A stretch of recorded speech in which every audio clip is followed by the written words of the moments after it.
Demain, tout est possible. Tout est possible. Eh bien, les meilleurs grimpeurs sont sortis. Départ donné. Bonjour à tous et bienvenue dans Bordure, le podcast vélo du Dauphiné Libéré. Je suis Valentin Jacquemet et pour ce nouvel épisode, c'est un invité un peu spécial qui s'installe à mon micro. On ne doit pas se mentir, avec cet énergumène, on se connaît depuis des années. C'est un ami, mais surtout, il est des coureurs qui comptent dans un peloton. Désormais capitaine de route chez Arkea Samsic, après avoir affûté ses armes il y a 15 ans déjà chez Agritubel, AG2R et la Quick-Step, il met désormais son expérience au service des plus jeunes. Le sourire toujours solidement accroché aux lèvres. Bordure avec Maxime Bouet, top, départ réel donné. Salut Max. Salut. On t'appelle Max ou je t'appelle Blond comme on fait d'habitude? Comme tu veux, ce qui te fait plaisir, c'est pareil pour moi. Il vient d'où ce surnom? On va le dire direct aux auditeurs, t'appelles tout le monde Blond. C'est marqué sur les sockets. C'est parti de, je sais même pas pourquoi, de mon beau-père. Mon beau-père Gilbert, qui est grand fan de cyclisme. Et un jour, il a sorti ce mot et depuis, tous mes copains, mes amis, même la famille m'appellent comme ça, le Blond. Mais c'est un petit peu un surnom dans le sud où on se donne un petit peu tous. Donc dès qu'on se croise, on dit « Oh, ça va Blond ?» Oh, le Blond !» Voilà, donc c'est un peu un truc un peu sympa, un mot sympa, voilà. On le disait dans l'intro, ouais, c'est ta 15e saison chez les pros. C'est quoi le secret de la longévité? Pour moi, j'ai jamais été, c'est sûr, un très grand champion. J'ai eu des bons résultats. Mais le secret de ma longévité, je pense, c'est mon sérieux, mon travail. Je suis reconnu, je pense, dans le métier de mes directeurs sportifs ou de mes managers comme ça, où je suis un gros travailleur. J'ai une hygiène de vie, je pense, très bonne. Et puis, j'aime ce que je fais. Donc, je pense que c'est ça qui me fait durer et qui fait cette longévité. Donc, voilà. Il y a quelque chose aussi dans ce parcours qui est, tu l'évoquais, qui est particulier, c'est que tu as évolué. Tu étais passé du leader sur certaines épreuves à désormais un rôle de capitaine de route où on te sent épanoui presque comme jamais quoi, dans la transmission. C'est ça, dans toutes les équipes où je suis passé, que ce soit Agritubel, AG2R, Quick-Step et là ici chez Arkea, j'ai souvent eu des rôles un peu différents, voilà, comme tu l'as dit. Parfois j'ai été leader sur certaines courses, même sur des courses World Tour. Après j'ai été leader sur des petites courses, plus petites courses. J'ai été équipier de très grands coureurs, je trouve, de champions du monde, de Julien Alaphilippe, de Katowski, de Warren, de Nero. Et puis aujourd'hui, c'est un rôle que, capitaine de route, c'est en fait, tu m'aurais posé la question il y a 15 ans, c'est quoi ton objectif dans le vélo? C'est d'être un jour peut-être capitaine de route dans une équipe professionnelle qui dispute le Tour, qui dispute le Dauphiné. Donc pour moi, c'est un peu... Il y en a, c'est de gagner des courses, peut-être leur rêve et leur objectif. Moi, peut-être que... Enfin, pas peut-être, c'était mon objectif un jour d'être capitaine de route, d'avoir fait 15 ans chez les pros et puis d'être capitaine de route d'une belle équipe comme Arkea Samsic.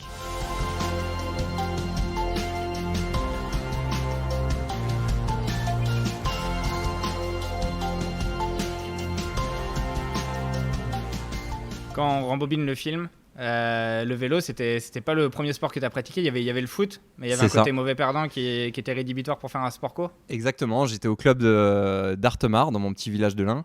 Et l'entraîneur du club, c'était le frère de Raymond Domenech. Et j'avais un caractère vraiment compliqué. Mon père était le président de ce club. Et un jour, Monsieur Domenech a dit à mon père, Max, faut qu'il arrête le foot, faut qu'il fasse un sport individuel. Parce que s'il gagne, faut que ça soit grâce à lui. Et s'il perd, faut que ça soit de sa faute. Faut pas que ça soit la faute des autres.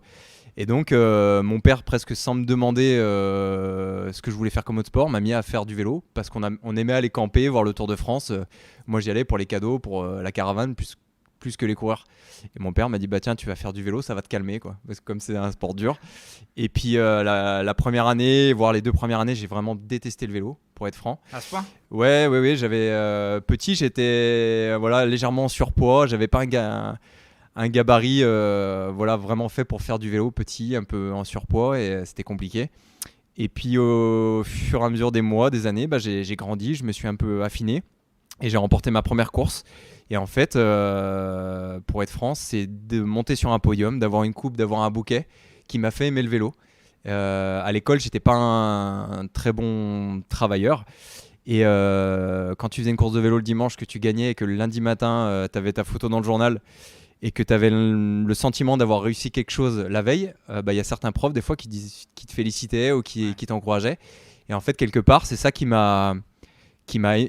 qui m'a permis d'aimer le vélo et voilà, d'avoir réussi quelque chose, être un petit peu fier de moi, d'arriver à l'école un peu fier de ce que tu avais fait la veille et quelque part ça me sert toujours aujourd'hui un petit peu. Ouais. Le rêve de devenir coureur pro, il arrive très vite finalement.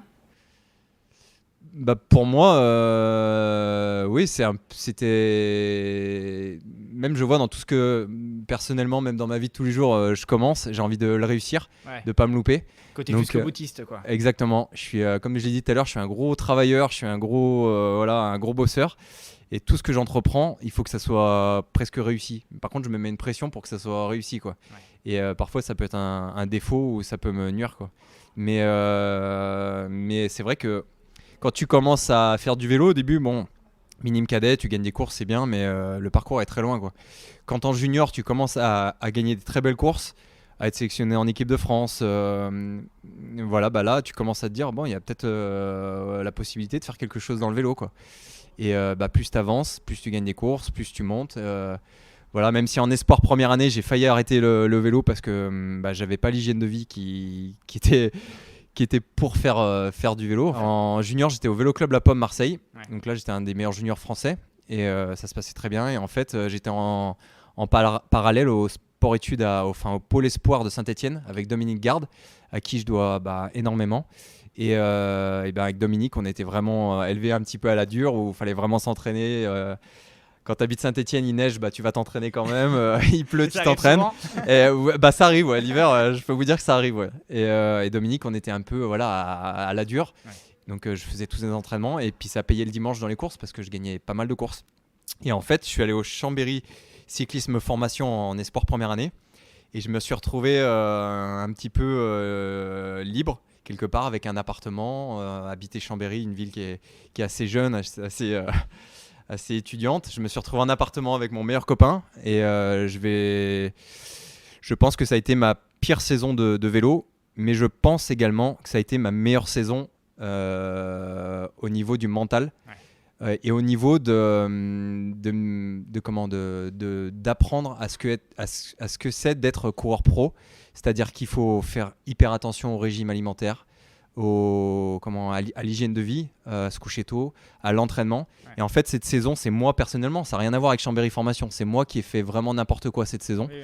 En fait, j'ai fait presque mon adolescence à découvrir la vie, quoi. Ouais, je découvrais la vie quelque part parce que là, c'est la première fois de ma vie où on me lâchait un petit peu dans la nature. J'avais la voiture, j'avais l'appartement, j'étais avec mon meilleur ami en appartement, donc on sortait, on n'avait pas une hygiène alimentaire super propice au cyclisme. Et là, j'ai vraiment ouvert les yeux et je me suis dit, mais en fait, ouais, je fais n'importe quoi. Et mon sauveur, ça a été Frédéric Rostin, qui était donc le patron du Vélo Club La Pomme Marseille, qui m'a rappelé et qui m'a dit, je veux que tu reviennes à Marseille, je vais t'entraîner, je vais te trouver un appartement, je vais m'occuper de toi. Et c'est ce que j'ai fait, donc j'ai fait une super saison. Puis Emmanuel Hubert, je suis tombé sur Emmanuel Hubert au Rhône-Alpes Isère Tour et qui m'a ouvert les portes après d'Agritubel.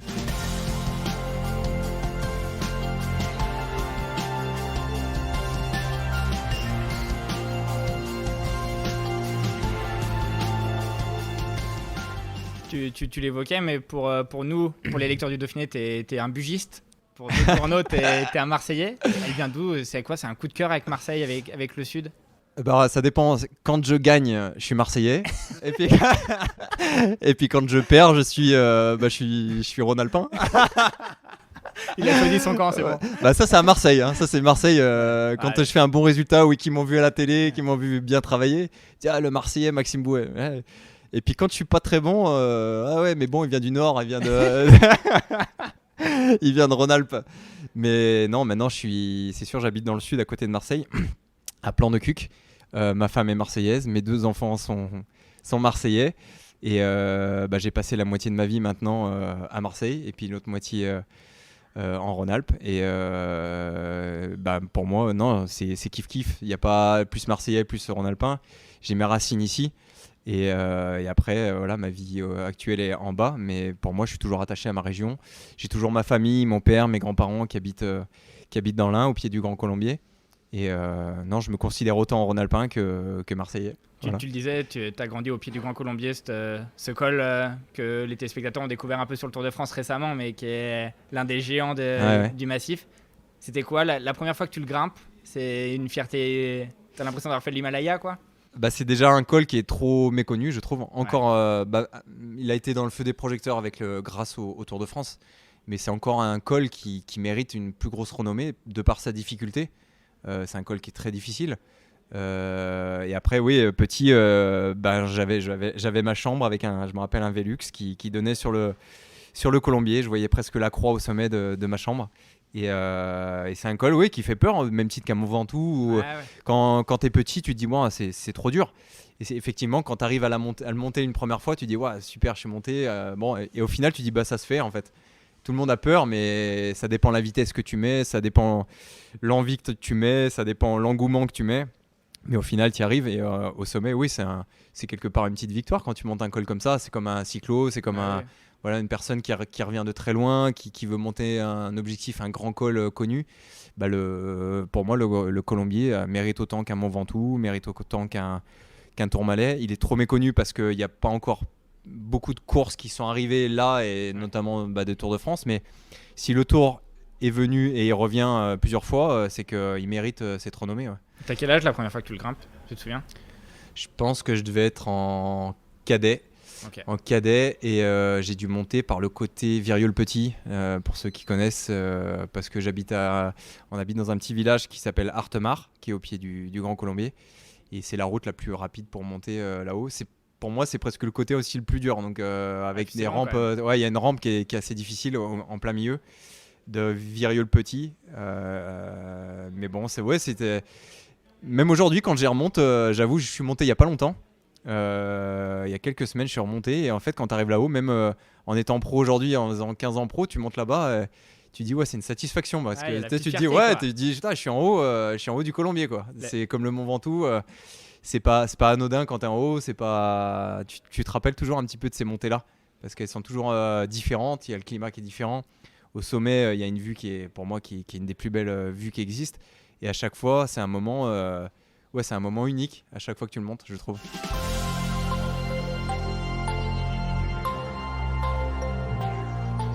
Tu l'évoquais juste avant, l'une des rencontres déterminantes dans ton parcours, c'est avec Manu Hubert, qui t'a donné ta chance chez Agritubel. C'est ça. Et aujourd'hui, c'est encore ton manager chez Arkea. C'est fou. Ouais, c'est fou. Ça, souvent, j'en parle avec des journalistes, et Manu, il m'est tombé dessus. Voilà, c'est ma bonne étoile de chez les pros, quoi. Il m'a découvert. Tout à l'heure, je t'ai parlé de Dominique Garde, qui fait partie des gens, voilà, sans qui je pense j'aurais pas eu un parcours dans le vélo. Frédéric Rostin, voilà. Et puis il y a Manu Hubert. Et Manu, c'était à une arrivée du Rhône-Alpes Isère Tour. J'avais fait 4e du classement général, donc j'étais amateur à la Pomme Marseille. Et puis devant, il y avait Nicolas Vaugondi, il y avait Edvald Boasson-Hagen, je crois, qui avait gagné peut-être le classement général. Et puis moi, j'étais là, j'avais 19-20 ans. Et puis Manu vient me voir à l'arrivée de la dernière étape. Et il vient me voir au camion de la Pomme Marseille. Et il me dit, bon Max, si je te donne-moi ton numéro. Si tu confirmes sur les quelques courses qui arrivent chez les amateurs, je te rappelle pour être stagiaire. Et j'ai confirmé derrière. Je gagne le Tour d'Eure-et-Loir. Je fais 3e de la Ronde de l'Isard, qui est une course pour moi vraiment phare pour détecter les futurs talents. Et Manu me rappelle. Et il me rappelle et il me propose d'être stagiaire au Tour de l'Ain. Donc bien sûr pour moi, pro Tour de l'Ain. Et en plus il y avait une arrivée au Grand Colombier. Alors là c'était 20 sur 20, quoi. Donc je suis stagiaire au Tour de l'Ain. Ça se passe très bien. Et en parallèle on était 2 stagiaires dans l'équipe. Il y avait un autre coureur, je me rappelle, qui s'appelait Jonathan Thierry. Et qui lui aussi avait fait des bons résultats en tant que stagiaire. Et Manu m'appelle, je me souviens très bien, un jour j'étais à l'entraînement après le Tour de l'Ain, et il m'appelle et il me dit, Max, je suis un peu embêté, chez Agritubel, il me dit, il n'y a que moi qui veux que tu passes pro chez nous l'année prochaine, tous les autres veulent que ça soit Jonathan Thierry. Je dis, bon, mince. Donc là, bien sûr, et il me dit, on vous mettra tous les 2 stagiaires sur la même course en fin de saison, le Grand Prix de Fourmies et Paris-Bruxelles, et à la fin on choisira qui on va prendre. Donc là, je raccroche, je me rappelle, j'étais à la Ciotat en vélo, et j'ai tout fini la sortie presque en pleurs. J'appelle Frédéric Rostin à l'arrivée de l'entraînement, il me dit, t'inquiète pas, je m'occupe de tout, cet après-midi je vais essayer de voir avec d'autres équipes. Et le soir même, le jour même, donc le soir de cet appel, j'ai Francis Lafargue qui me téléphone et Yvon Le Danois qui m'appelle pour me proposer une place chez la Caisse d'Épargne. Ok. Et voilà, je leur explique la situation, qu'Agritubel vont me mettre stagiaire sur Grand Prix de Fourmis et Paris-Bruxelles et qu'ils vont décider à la fin de ça qui vont prendre en tant que stagiaire. Ils me disent très bien et tout, mais ils me disent si tu veux, voilà, t'as ta place à la Caisse d'Épargne l'année prochaine. Moi, Qui est une équipe qui à l'époque qui était quand même. qui était la Movistar. Ouais, C'était la un plus haut Movistar. niveau qu'Agritubel, quoi. C'était avant, c'était à la Banesto. Ouais, il y a déjà Valverde, C'est une enfin. équipe qui a une sacrée histoire, quoi. Donc moi, voilà, je suis presque là en train de dire à Francis Lafargue et Yvon Le Danois. Je vais attendre peut-être pour Agritubel, quoi, quelque part. Et puis donc arrive le Grand Prix de Fourmis Paris-Bruxelles et à Paris-Bruxelles, je termine devant avec les premiers, donc dans le premier petit peloton. Et lui, l'autre stagiaire, avait sauté du peloton. Donc le soir même, je me dis 1-0 pour moi, quoi. Et le lendemain, au Grand Prix de Fourmis, je me rappelle, il y a une échappée qui part et je me retrouve dans cette échappée. On est une 15-20 coureurs échappés et je suis le seul d'Agritubel devant. Et on part et on prend plusieurs minutes d'avance. Et le peloton, même ce jour-là, abandonne. C'est-à-dire qu'il y avait trop d'avance. Il s'arrête sur la ligne. Et moi, j'ai terminé la course. Je suis le seul à finir la course d'Agritubel avec la voiture Agritubel derrière. Et donc, le soir même, Manu me rappelle en me disant écoute, c'est toi qu'on va prendre l'année prochaine si tu veux. Donc, j'ai refusé d'aller à la Caisse d'Épargne c'est Frédéric Rostin qui m'a plutôt conseillé d'aller chez Agritubel pour commencer chez les pros plutôt que d'aller à la Caisse d'Épargne. Et je pense qu'avec du recul. Pour passer pro aujourd'hui, c'est mieux peut-être une équipe comme Arca Samsic, comme Agritubel dans mon temps, pour passer pro, parce que peut-être ma carrière, j'aurais été à la Movistar ou à Caisse d'Épargne, ma carrière aurait peut-être été déjà terminée, parce que tout de suite dans le grand bain, sur des grosses courses, peut-être tu aurais plus de fatigue, plus d'abandon, plus de travail, et au final, on ne garde pas et c'est compliqué de durer. Et je pense que j'ai fait, en tout cas moi je le trouve, j'ai fait des bons choix d'équipe à chaque fois et c'est peut-être aussi grâce à ça que je suis là encore aujourd'hui.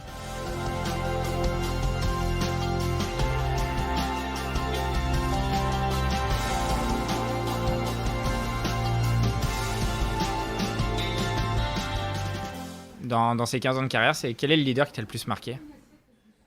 Ils sont, en fait, ce que je remarque encore aujourd'hui, c'est que les leaders sont différents des équipiers. Ils ont quelque chose, que ce soit sur le vélo et en dehors du vélo, qui est différent.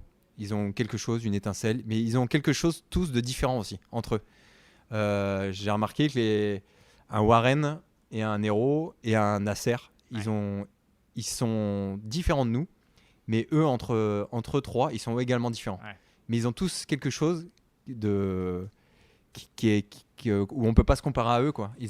Nero va vachement être dans sa bulle, concentré, comme vous le voyez vous à la télé, tu sais, un petit peu froid, un petit peu concentré. Machine un peu, on a l'impression. Un peu machine, exactement. Vraiment, où il contrôle tout, il mesure tout, il pèse tout, il est vraiment là-dedans.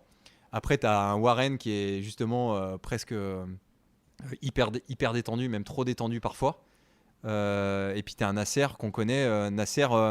l'image que certains lui ont collée, je pense, qui n'est pas la bonne, c'est parce que Nasser, je le vois, on s'entraîne parfois ensemble, et Nasser, c'est un très gros travailleur, un gros bosseur, et je pense que quand il a pas une défaillance, mais quand il est déçu de son résultat, et il a le retour de manivelle de l'investissement qu'il a mis. C'est-à-dire que plus je me vois un peu là-dedans où tu es un gros bosseur à la maison, tu t'entraînes énormément, tu fais attention à bloc au régime, et puis que ça paye pas le dimanche à la course, et tu as le retour, en fait, l'investissement que tu as mis dans ta réussite, et quand ça réussit pas, tu as le retour en arrière, tu le prends en pleine tronche, en pleine tronche, et en fait tu es encore plus déçu.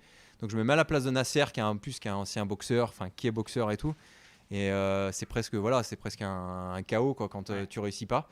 Et c'est pour ça que parfois je pense qu'après l'arrivée, où il peut être impulsif, c'est sa manière à lui, je pense, d'extérioriser l'investissement qu'il a mis à la course pour venir à la course en pleine forme, tu vois. Et c'est ça qu'il faut que les gens arrivent à comprendre. Donc on le voit toujours un petit peu râleur à l'arrivée ou un peu énervé dans le bus, mais parce qu'en fait c'est un gros bosseur, et je pense que c'est à cause de ça qu'il a cette réaction parfois à l'arrivée. Et ça m'étonne pas. Et après t'as un coureur comme Julien Lafilippe qui ressemble un peu à Warren dans sa façon d'être, tu sais, un peu détendu, comment dire, très détendu, très cool. Le vélo est un jeu pour lui un peu. Exactement, c'est un jeu où tu as l'impression qu'il calcule pas, qu'il pédale, que chaque jour un peu à la Van Der Poel aussi, où tu le vois attaquer, pas trop réfléchir, de pas se soucier que derrière il y a une autre montée, de pas voilà, c'est le vélo un peu à l'instinct, tu vois. Même si je pense qu'aujourd'hui Julien c'est un peu plus calculé quand même, mais ils ont un peu cette manière et en dehors du vélo, en fait, ils sont pareils, c'est-à-dire que vraiment ils sont détendus, ils rigolent, c'est des mecs qui s'amusent, qui voilà. Et après tu as un héros qui est vraiment voilà, comme j'ai dit hyper dans sa bulle, très concentré, très pro. Mais c'est des particularités quoi. Mais Et que toi, dans nous ton rôle, tu dois t'adapter. T'es un peu caméléon aussi pour coller aux qualités en fait, il faut apprendre. Je pense que ça, c'est aussi un rôle des directeurs sportifs, ou voir comme des anciens comme moi, ou comme tu dis, capitaine de route ou quoi. Il faut arriver à déceler en fait la mentalité de chacun pour te dire bon, Nasser, il est impulsif de faire à l'arrivée, même s'il me dit un truc, allez, je passe au-dessus, c'est pas grave. Bon, Nero, je sais qu'il court comme ça. Il faut. Oui, c'est sûr qu'il faut apprendre à connaître, chaque personne est différente. Et moi, c'est ça aussi qui m'a desservi chez Quickstep, avec beaucoup de nationalités différentes, beaucoup de personnalités différentes. Et en fait, j'ai eu du mal à m'adapter. Ouais. J'arrivais chez AG2R La Mondiale, qui est assez français quand même, qui est assez méthode française, avec pas beaucoup d'étrangers. On a tous un petit peu la même mentalité et tout ça. Et je suis arrivé dans une équipe Quickstep avec des Polonais, des Australiens, des Italiens, des Espagnols, des Portugais, tout ça. Totalement différentes. Et en fait, la façon de parler, ou comment dire, la façon du Polonais de parler, ou de te remercier, ou de te poser une question, c'est pas la même que le français ni l'italien. Et en fait, moi, à chaque fois, j'interprétais mal les choses. À chaque fois que je croyais que quand on me parlait, c'était toujours dans le mauvais sens. C'est-à-dire que soit j'avais mal fait mon boulot, soit je le faisais mal, soit il y avait un problème. Une remise en cause, quoi. Une remise en cause. Et c'est pour ça que tu dis que maintenant j'ai appris, si je retourne aujourd'hui chez Quickstep, je saurais m'y adapter, quoi. Ouais. Tu vois. Et en fait, c'est la même méthode qu'il faut avoir avec par exemple des Nero, des Nasser. En fait, tu sais comment ils sont, donc il faut t'adapter en fait aussi à eux, de pas. Quand Nero parle après une arrivée, tu sais que lui ça a été calculé, on dirait qu'il a réfléchi pendant longtemps à ce qu'il va te dire, donc il va te dire la phrase. Tu vas la prendre, tu vas y réfléchir, tu dis bon, ok, là il m'a dit ça, donc s'il a dit ça, c'est qu'il l'a réfléchi. La prochaine fois, il faut que je fasse comme il a dit là, parce que ça a vraiment été très pensé. Et puis après, tu as un Nasser qui va être impulsif à l'arrivée, qui va. Mais moi, je sais qu'il est comme ça. Et en fait, quelque part, faut pas l'écouter. Oui. Tu vois, parce qu'il y a quelques secondes après ou quelques minutes après, il s'est calmé, il est revenu tout à fait. Mais tout ça, j'arrive à le comprendre, quoi. Tu vois vraiment qu'il y a des mentalités. Puis après, tu as le Warren qui parfois, voilà, c'est très difficile pour lui de ronger son frein, de pas attaquer, ou de pas tenter quelque chose. Voilà, quand il est très fort, ça peut payer, ça peut marcher, mais des fois quand il est un peu pas en méforme, mais qu'il est un peu moins bien physiquement, des fois derrière, voilà, il peut avoir le contre-coup de sa mauvaise attaque ou son truc. Et Warren, ouais, c'est très difficile par contre d'arriver à le calmer, ou d'arriver à le freiner, quoi. Voilà.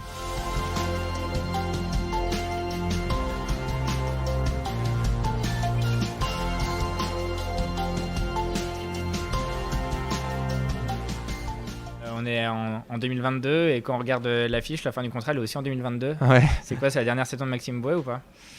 Je pense pas. J'espère pas. Je pense pas.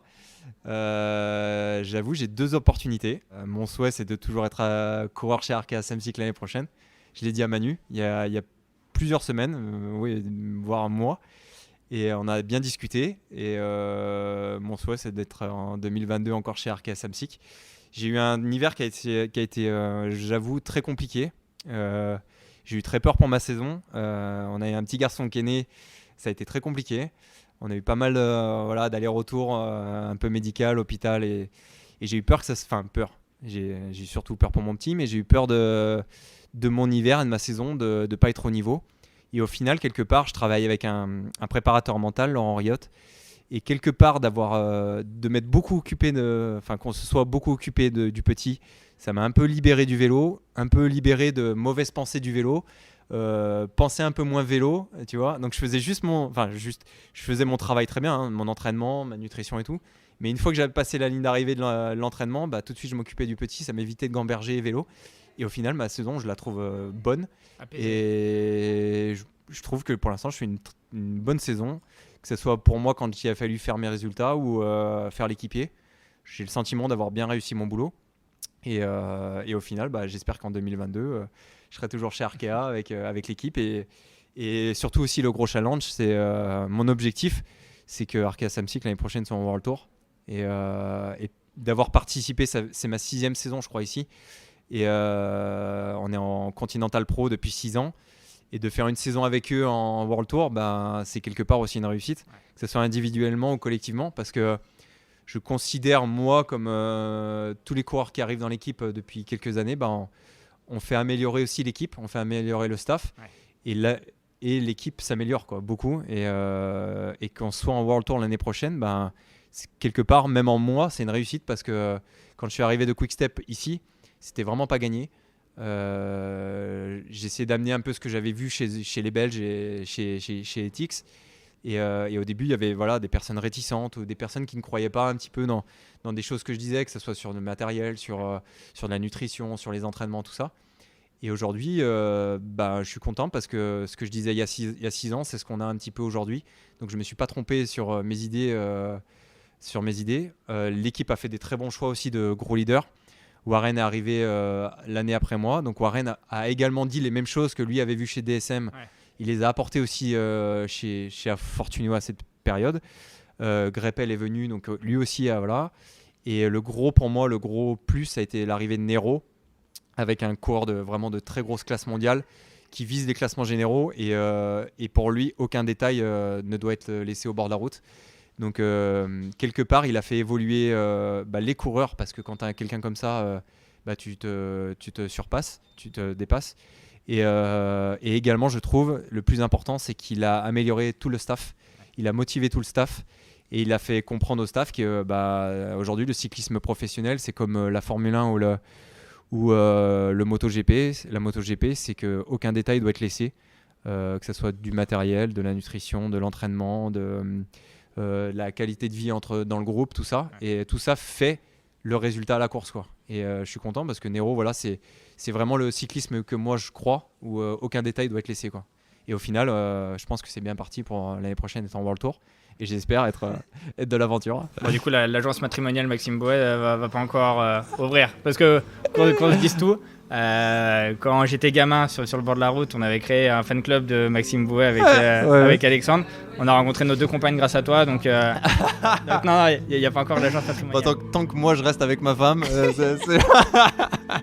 ça c'est bon, il n'y aura pas de souci, mais tant mieux si je peux faire créer des couples, tant mieux.